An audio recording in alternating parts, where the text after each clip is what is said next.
بسم الله الرحمن الرحيم رب زدني علما. Now let's move to the another trouble ticket. Now in this case, I'm going to go with the same DHCP troubleshooting, where this time I'm going to use that the VLAN users, the VLAN 20, they are not getting the IP from the DHCP server. Now, as you can see, the DHCP server is on a remote subnet, which means we need to make sure that this SVI interface is configured with an IP helper address command to reach out the DHCP server.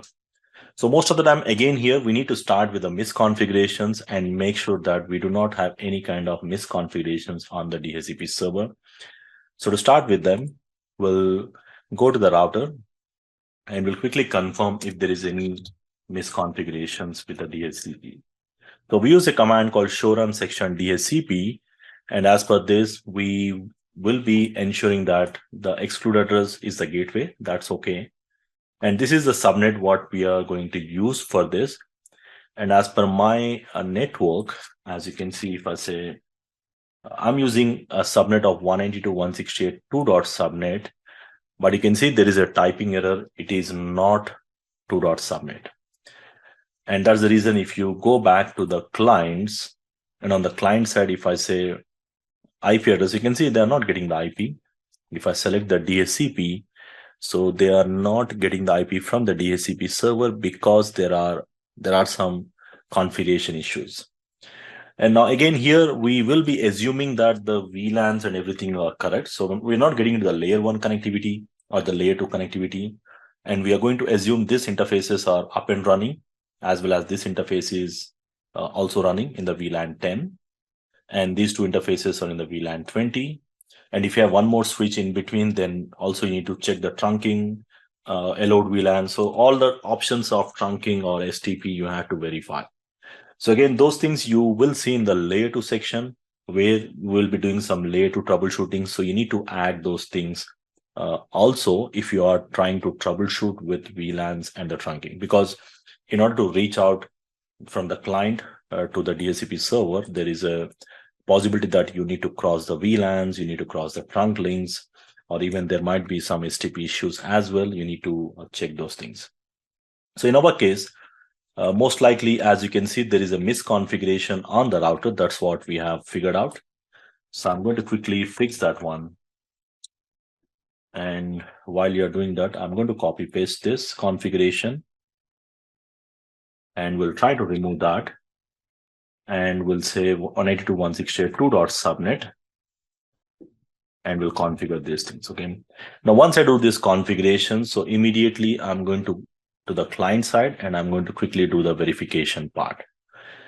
Because most likely that might be the only case or the only issue what you might face. As you can see, immediately I'm getting this. I'm going to get this IP here, as well as if you go and check on the other side, on the next PC, let's go to the second PC as well.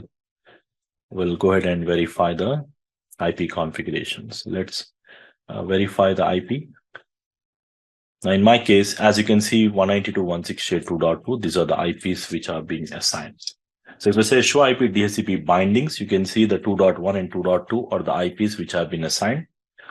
And as you can see, the issue was with the misconfiguration. So if you have any other related issues, I'll quickly show you where you have to check. Now, one more thing you need to check is the router do not forward the broadcast. Now, router do not forward the broadcast in case if you have this on the VLAN 20. So not on the router, we need to go back to the switch, that is your gateway. Now here I'm going to verify that my SVI 20 interface, the VLAN 20 interface, there must be an IP helper address correctly configured.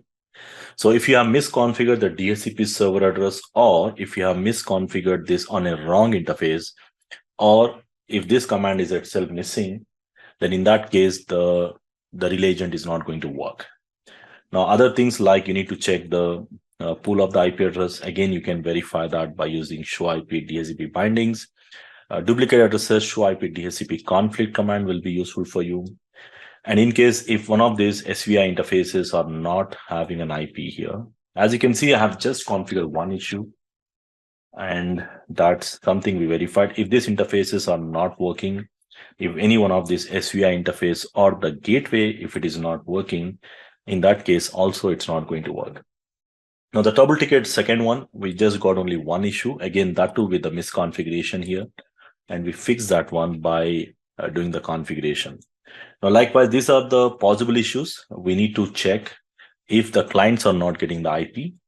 And in case if the clients are getting the IP, but they are not able to reach, then most likely the duplication of the IPs. You need to check. That is something part of the IP address troubleshooting as well.